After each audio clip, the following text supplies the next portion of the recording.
Hi అండి. Welcome to our channel సంఖ్య జ్యోతిష శాస్త్రం. నేను మీ మురళీధర్ ఆస్ట్రో న్యూమరాలజిస్ట్. ఈరోజు మనం చెప్పబోతున్న టాపిక్ ఒక వ్యక్తికి నేమ్ కరెక్షన్ ఇచ్చిన తర్వాత ఆ కోర్స్ ఏ విధంగా రాయాలి అనే దానిపై ఈ వీడియో. కాబట్టి సాధ్యమైనంత వరకు కూడా ఈ వీడియో పూర్తిగా చూడటానికి ప్రయత్నం చేయండి. ఎంచేతంటే మనం నేమ్ కరెక్షన్ ఇచ్చిన వ్యక్తికి సంబంధించిన కోర్స్ ఏ విధంగా రాయాలి అనే దానిపై మీకు ఒక అవగాహన అనేది వస్తుంది. జనరల్‌గా ఏంటంటే ఎవరైనా సరే ఒక వ్యక్తికి నేమ్ కరెక్షన్ ఇచ్చేటప్పుడు మనం ఇచ్చే కోర్సు పర్ఫెక్ట్‌గా రావాలి. అలా వచ్చినప్పుడు మాత్రమే పర్ఫెక్ట్‌గా రాయాలి కూడా. అలా రాసినప్పుడు మాత్రమే దాని నుంచి మనకి పాజిటివ్ అనేది జనరేట్ అవుతుంది. లేదనుకుంటే అది కొంతమందికి నెగెటివ్ జరగొచ్చు. కొంతమందికి పాజిటివ్ జరగొచ్చు. అది ఎందుచేత ఎలా జరుగుతుంది అనే విషయానికి మీకు అవగాహన రావాలంటే ఈ వీడియో పూర్తిగా చూడండి. అలానే మీలో ఎవరికైనా సరే నేమ్ కరెక్షన్ చేయించుకోవాలనుకున్నా, మీ పిల్లలకి నేమ్ మంచిగా కావాలనుకున్నా, ఈ స్క్రీన్‌పై కనిపిస్తున్న నంబర్ మీరు కాంటాక్ట్ చేయండి. మీకు నచ్చే విధంగా పేరు ఇవ్వడం అనేది జరుగుతుంది. అలానే జనరల్‌గా మనకున్న జాతక దోషాలు గాని, గ్రహ దోషాలు గాని ఏవైనా సరే ఉన్నా వీటన్నిటికి ఒకటే సొల్యూషన్ నేమ్ కరెక్షన్. ఈ నేమ్ కరెక్షన్ చేయించుకుంటే ఆటోమేటిక్‌గా మనకున్న గ్రహ దోషాలన్నీ తొలగిపోవడానికి సాధ్యమైనంత వరకు అవకాశం ఉంది. కాబట్టి మీరు ఎవరైనా సరే, మీకు ఎవరికైనా సరే జాతక దోషాలు గాని, విద్య, ఉద్యోగ, వ్యాపారం ఎటువంటి సమస్యలు ఉన్నా సరే మీరు సాధ్యమైనంత వరకు నేమ్ కరెక్షన్ చేయించుకోవడానికి ప్రయత్నం చేయండి. మీకున్న సమస్యలను మీరు తొలగించుకోవడానికి ప్రయత్నం చేయండి. అలానే ఇప్పుడు ఒక వ్యక్తి సంబంధించిన నేమ్ కరెక్షన్ అంటే ఒక నేమ్‌కి సంబంధించిన కరెక్షన్ ఇచ్చేటప్పుడు ఆ కోర్స్ ఏ విధంగా రాయాలి అనేది మీరు ఇప్పుడు చూద్దాం. జనరల్‌గా ఏంటంటే ఒక వ్యక్తికి నేమ్ కరెక్షన్ ఇచ్చిన తర్వాత చాలామంది ఎలా చెప్తారంటే ఫర్ ఎగ్జాంపుల్ 46 గాని, 42లో గాని, 41లో గాని నేమ్ ఇచ్చారనుకుందాం. దాన్ని ప్రతిరోజు ఈ ఇచ్చిన నంబర్‌ని బట్టి 41 సార్లో లేదా 42 సార్లో, 45 సార్లో రాయమని చెప్పడం జరుగుతుంది. ఈ విధంగా చెప్పడం కొంతవరకు ఓకే. తర్వాత మళ్ళీ 2 డేస్ గ్యాప్ ఇచ్చిన తర్వాత మళ్ళా ఇంకో కోర్స్ రాయమని చెప్తారు. నెక్స్ట్ ఇంకోటేంటంటే సిగ్నేచర్ కూడా యాజ్ యూజువల్‌గా దీంతో పాటు వెంటనే సిగ్నేచర్ కూడా స్టార్ట్ చేయమని చెప్పడం జరుగుతుంది. ఈ విధంగా చేయడం వల్ల ఏం జరుగుతదంటే, వాళ్ళకి కొంతమందికి నెగెటివ్ జరగొచ్చు. కొంతమందికి పాజిటివ్ జరగొచ్చు. ఎందుకు జరుగుతది ఇలా అంటే, మన ఇచ్చిన నేమ్ కరెక్షన్ అనేది ఎలా ఉండాలంటే, వాళ్ళకి సంబంధించిన లక్కీ నంబర్స్‌లో గాని, లేదా హార్మోనియస్‌లో గాని, అవి కంపల్సరీగా ఇచ్చిన కోర్సు మ్యాచ్ అవ్వాలి. ఏంటి ఈ లక్కీ నంబర్స్ ఎలా మ్యాచ్ అవుతాయి? లేదా హార్మోనియం నంబర్స్ ఎలా మ్యాచ్ అవుతాయి అనుకుంటారా? ఇప్పుడు చూడండి. ఫర్ ఎగ్జాంపుల్ ఒక వ్యక్తి యొక్క డెస్టినీ నంబర్ అంటే ఒక వ్యక్తి యొక్క డేట్ ఆఫ్ బర్త్ సంబంధించిన డెస్టినీ నంబరు 9 అనుకుందాం. 2 ఈ వ్యక్తికి సంబంధించిన లక్కీ నంబర్స్ ఫర్ ఎగ్జాంపుల్ 1, 3, 5, 6, 7, 9 ఇవి లక్కీ నంబర్స్ అనుకుందాం. ఈ డెస్టినీకి సంబంధించిన హార్మోనియం నంబర్స్ చూసుకున్నట్లయితే 3, 6, 9 ఇవి. అంటే ఒక వ్యక్తికి సంబంధించిన డేట్ ఆఫ్ బర్త్ ఆధారంగా అతని యొక్క డెస్టినీ నంబర్ 9. ఈ 9కి సంబంధించిన హార్మోనియం నంబర్స్ 3, 6, 9. ఆ వ్యక్తికి సంబంధించిన 1, 3, 5, 6, 7, 9 అనేవి ఆయన లక్కీ నంబర్స్. ఒక వ్యక్తికి మనం 46లో ఇచ్చామనుకుందాం. ఈ 46లో ఇచ్చిన దాన్ని మనం ఏం చేస్తాం ప్రతిరోజు కూడా 40 సార్లు ప్రతిరోజు రాయాలి. అలా ఎన్ని రోజులు రాయాలంటే 21 డేస్ రాయాలి. ఇది ఒక కోర్సు. అయితే ఈ 46 సార్లు రాసింది 21 డేస్ రాయవలసిన తాలూకా వీటిని హెచ్చవేసినట్లయితే 46 ఇంటూ 21 46 2 ఆర్లు 12 1 2 4 8 1 9 6 6 9 అంటే 966 సార్లు అంటే వచ్చింది దీని వాల్యూ. దీన్ని సింగిల్ చేసినట్లయితే 9 + 6 + 6 12 21 ప్లస్ అగైన్ 2 + 1 = 3. సో ఇతని హార్మోనియం నంబర్స్‌లో ఉంది.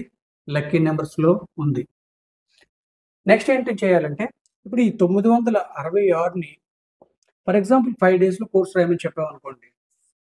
30, 3, 33, 33, 3, 9 5లు 45, 48. అగైన్ దీన్ని టోటల్ చేసినట్లయితే 4, 8, 3 12, 15 అలా 1 + 5 = 6. సో ఇతని యొక్క హార్మోనియం నంబర్‌లో ఉంది. లక్కీ నంబర్‌లో ఉంది. ఇలా ఒక వ్యక్తికి నేమ్ కరెక్షన్ ఇచ్చిన తర్వాత ఆ వ్యక్తికి సంబంధించిన కోర్స్ రాసేటప్పుడు కంపల్సరీగా వచ్చిన వాల్యూస్ ఆయన హార్మోనిక్స్‌లో గానీ, లక్కీ నంబర్స్‌లో గానీ ఉండాలి. అంతేగాని డైరెక్ట్‌గా మనం దాన్ని ఒక 23 సార్లు లేకపోతే 23 రోజులు, 25 రోజులు ఇచ్చామనుకోండి. వచ్చిన నంబర్స్ అతని లక్కీ నంబర్స్‌లో గానీ, అతని యొక్క హార్మోనీ నంబర్స్‌లో గానీ, లేకపోతే ఆయన కంపల్సరీగా కొంతమందికి మాత్రమే పాజిటివ్ జరగొచ్చు. మిగతా వాళ్ళకి నెగెటివ్ జనరేట్ అవుతుంది. దీనివల్ల ఏం జరుగుతుందంటే వాళ్ళకి ఈ న్యూమరాలజీ మీద నమ్మకం పోతుంది. లేదనుకుంటే ఇంకో న్యూమరాలజిస్ట్‌ని సంప్రదించడం అనేది జరుగుతుంది. ఇది అతను కూడా ఇదే విధంగా కోర్స్ అనేది రాయడం చెప్పడం జరుగుతుంది తప్ప, ఈ విధంగా కోర్స్ రాయమని ఎవరు కూడా చెప్పరు. అలానే వీటితో పాటు మీకు ఇంకో సింపుల్ టెక్నిక్ ఏంటంటే, మనం ఈ కోర్స్ ఇంకా మనకి స్పీడ్‌గా మనకి అది జనరేట్ అవ్వాలి. మంచిగా మనకి మంచి ఫలితాలు త్వరగా రావాలని అనుకుంటే, ఏం చేయాలంటే ప్రతిరోజు ఈ కోర్స్ రాసేటప్పుడు ఉదయం, సాయంకాలం ఏదో టైం అప్పుడు కంపల్సరీగా లేదంటే ఉదయం, సాయంకాలం అయినా పర్వాలేదు. మిర్రర్ ముందు నిల్చొని మనకి ఏదైతే ఒక నేమ్ కరెక్షన్ చేశామో, ఆ నేమ్ కరెక్షన్ అనేది సంబంధించిన కొత్త పేరుని మనం ఆ మిర్రర్ ముందు పదే పదే మనం చెప్తూ ఉండాలి.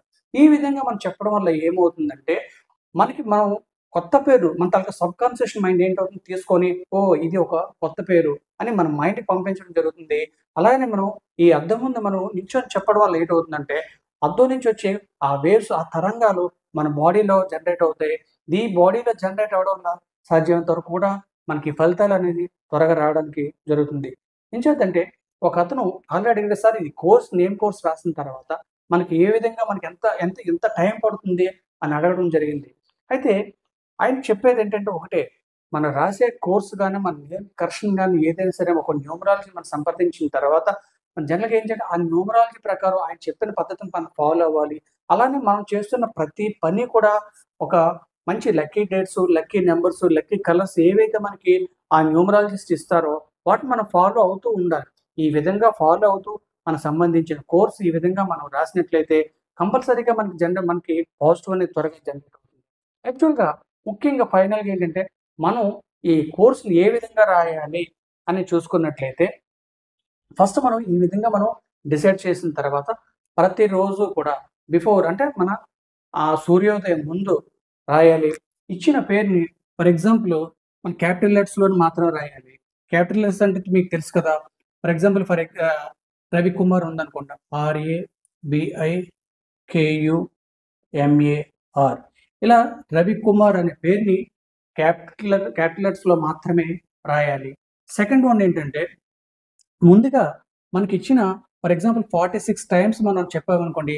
ఈ 46 నంబర్స్‌ని కూడా 1-46 అనేవి కంప్లీట్‌గా ముందు మనం పేజ్ వైపు రాసుకోవాలి. అది ఫస్ట్ ఏం చేయాలంటే ఒక పేజ్‌కి రైట్ సైడ్ మాత్రమే ఒక 21 తర్వాత నెక్స్ట్ పేజ్‌లో వచ్చేసరికి 22 స్టార్ట్ చేసి ఈ 46 నంబర్స్ అనేవి వేసుకోవాలి. ఇలా వేసుకున్న తర్వాత మాత్రమే నేమ్ అనేది స్టార్ట్ చేయాలి. ఇచ్చేదంటే మనం ఈ నంబర్స్ ముందుగా వేసుకోలేదనుకోండి. మనం ఆ పేరు రాసేటప్పుడు ఇది ఒక ఇందు అంటే ఒకటో సెకండా, థర్డా, ఫోరా అంటే ఏ నంబర్‌లో ఇచ్చాము, ఇప్పుడు ఎన్నో నంబర్ రాస్తున్నాము అనేది చిన్న కన్‌ఫ్యూషన్ జరుగుతుంది. దీనివల్ల ఏంటవుతుందంటే మన కాన్సంట్రేషన్ అనేది దెబ్బతింటుంది. అలానే నెక్స్ట్ నేమ్ స్టార్ట్ చేసేటప్పుడు ఆ పేజ్ మీద ఎటువంటి ఓం గాని, శ్రీలు గాని అవి ఏమి రాయకూడదు.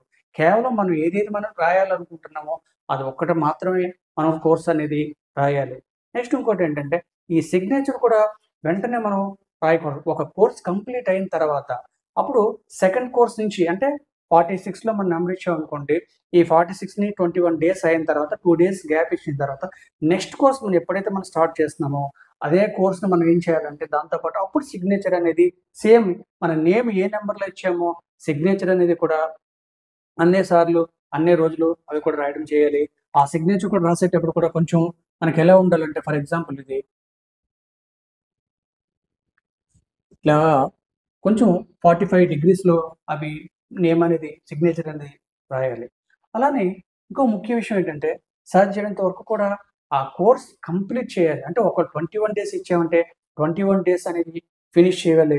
ఫర్ ఎగ్జాంపుల్ ఆ మధ్యలో ఎక్కడికైనా క్యాంప్ వెళ్తున్నప్పుడు గాని, ఎక్కడికైనా బయటికి వెళ్ళాలనుకున్నప్పుడు మీకు అవకాశం లేకపోతే అప్పుడు ఏం చేయాలంటే అట్‌లీస్ట్ ఆ బుక్ వెనకాతల తీసుకొని వెళ్ళటం గాని, లేదనుకుంటే ఒక పేపరో, పెన్నో తీసుకొని అట్‌లీస్ట్ మనం బిఫోర్ సూర్యోదయం అవ్వదు కాబట్టి అలాంటప్పుడు ఏదో టైం అప్పుడు వీలు చూసుకొని సరే ఆ కోర్స్ అనేది ఫినిష్ చేయాలి. కాబట్టి సాధ్యమైనంత వరకు కోర్స్ ఫినిష్ చేసే వరకు కూడా ఎటువంటి బ్రేక్స్ అనేవి రాకూడదు. ఇదండి. ఒక వ్యక్తికి నేమ్ క్రష్‌ని ఇచ్చిన తర్వాత కోర్స్ ఏ విధంగా రాయాలి అనే దానిపై ఈ వీడియో చేయడం అనేది జరిగింది. కాబట్టి సాధ్యమైనంత వరకు ఈ వీడియో మీరు చూసి నచ్చినట్లయితే ప్లీజ్ షేర్ చేయండి, కామెంట్ చేయండి, లైక్ చేయండి. అలానే మీలో ఎవరికైనా సరే నేమ్ క్రష్‌ని కావాలనుకుంటే ఈ స్క్రీన్‌పై కనిపిస్తున్న నంబర్ మీరు కాంటాక్ట్ చేయండి. మీకు నచ్చే విధంగా పేరు ఇవ్వడం అనేది జరుగుతుంది. Thank you for watching.